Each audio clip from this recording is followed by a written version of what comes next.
It's good. I just would not allow myself to say, nope, it doesn't fit.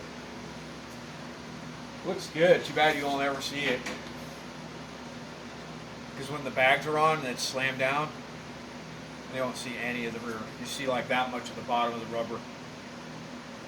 But it looks good right now. It looks good, and plus, like if it was my bike, I would know.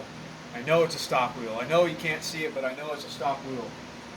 And Chris said he knows it's going to be the hard spoke wheels. That's what he says. What did he say? He said he's going to know they'll have the spoke wheel in the back, even though he won't see it because of the bags, but he'll know. Yeah, he'll know. Back wheel installed, 2011 Harley Davidson. This has an air ride suspension to it.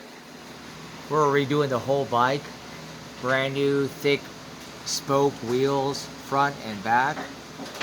We're redoing the gas tank. We did the forks.